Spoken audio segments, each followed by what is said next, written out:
O Evangelho e o futuro. Um modesto escorço da história faz entrever os laços eternos que ligam todas as gerações nos surtos evolutivos do planeta.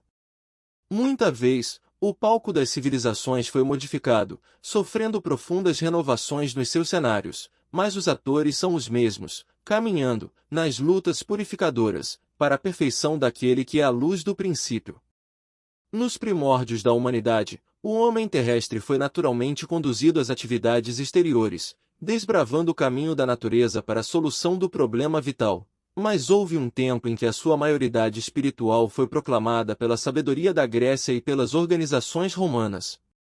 Nessa época, a vinda do Cristo ao planeta assinalaria o maior acontecimento para o mundo, de vez que o Evangelho seria a eterna mensagem do céu, ligando a terra ao reino luminoso de Jesus, na hipótese da assimilação do homem espiritual, com respeito aos ensinamentos divinos. Mas a pureza do cristianismo não conseguiu manter-se intacta. Tão logo regressaram ao plano invisível os auxiliares do Senhor, reencarnados no globo terrestre para a glorificação dos tempos apostólicos. O assédio das trevas avassalou o coração das criaturas.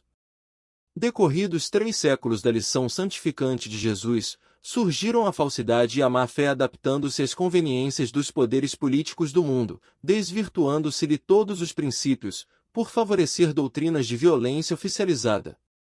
Debalde enviou o Divino Mestre seus emissários e discípulos mais queridos ao ambiente das lutas planetárias.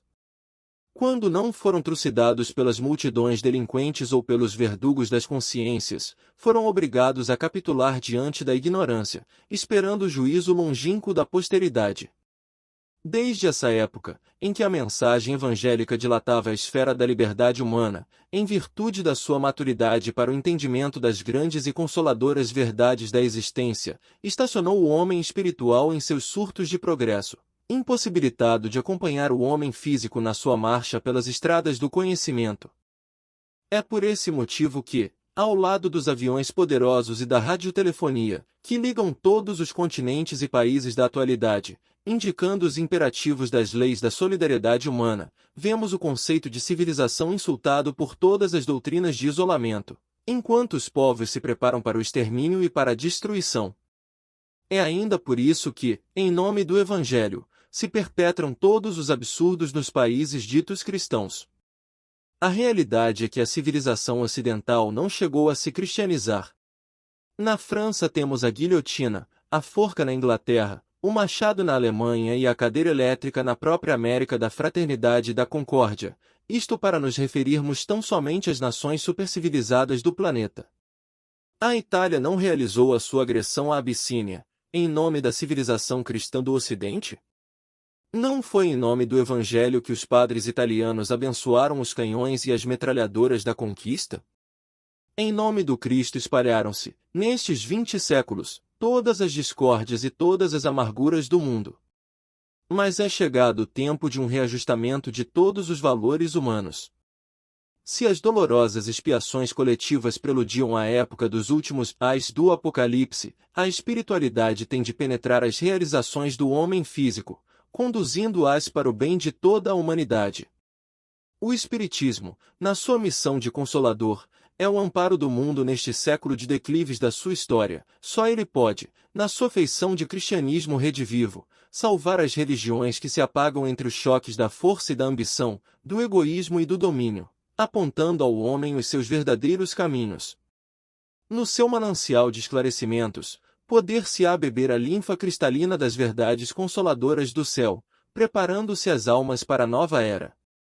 São chegados os tempos em que as forças do mal serão compelidas a abandonar as suas derradeiras posições de domínio nos ambientes terrestres, e seus últimos triunfos são bem o penhor de uma reação temerária e infeliz, apressando a realização dos vaticínios sombrios que pesam sobre o seu império perecível.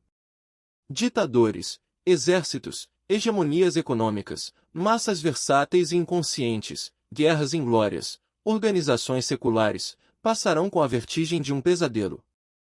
A vitória da força é uma claridade de fogos de artifício. Toda a realidade é a do Espírito e toda a paz é a do entendimento do reino de Deus e de sua justiça. O século que passa efetuará a divisão das ovelhas do imenso rebanho. O cajado do pastor conduzirá o sofrimento na tarefa penosa da escolha e a dor se incumbirá do trabalho que os homens não aceitaram por amor. Uma tempestade de amarguras varrerá toda a terra. Os filhos da Jerusalém de todos os séculos devem chorar, contemplando essas chuvas de lágrimas e de sangue que rebentarão das nuvens pesadas de suas consciências enegrecidas. Condenada pelas sentenças irrevogáveis de seus erros sociais e políticos, a superioridade europeia desaparecerá para sempre, como o Império Romano, entregando à América o fruto das suas experiências, com vistas à civilização do porvir. Vive-se agora, na Terra, um crepúsculo, ao qual sucederá profunda noite, e ao século XX compete a missão do desfecho desses acontecimentos espantosos. Todavia, os operários humildes do Cristo ouçamos a sua voz no âmago de nossa alma. Bem-aventurados os pobres, porque o reino de Deus lhes pertence. Bem-aventurados os que têm fome de justiça, porque serão saciados. Bem-aventurados os aflitos, porque chegará o dia da consolação. Bem-aventurados os pacíficos, porque irão a Deus. Sim, porque depois da treva surgirá uma nova aurora. Luzes consoladoras envolverão todo o orbe regenerado no batismo do sofrimento.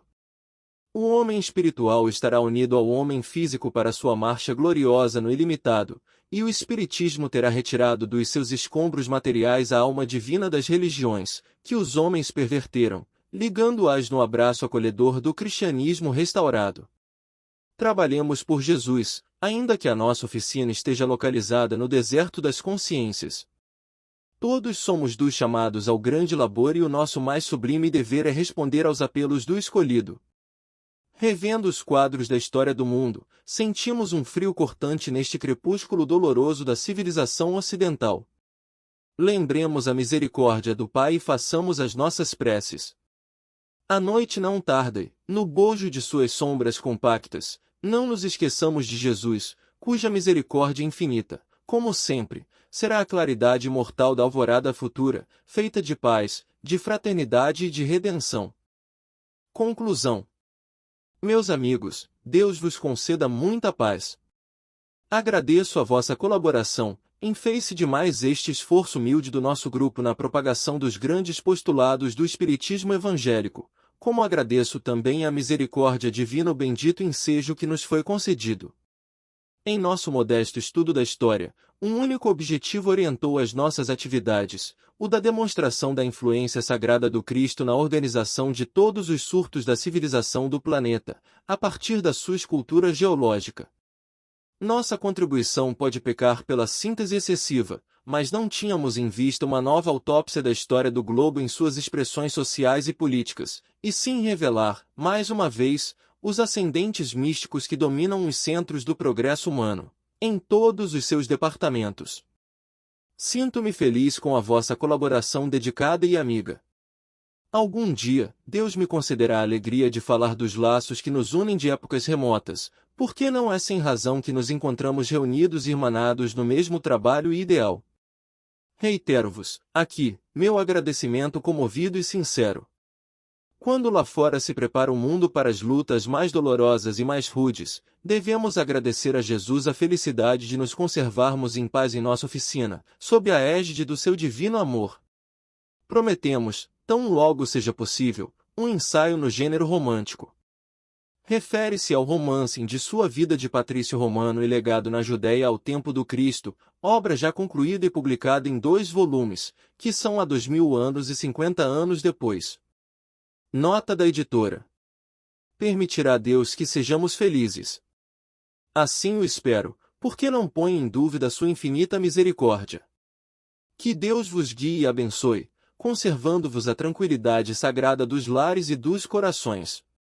Emanuel. Mensagem recebida em 21 de setembro de 1938.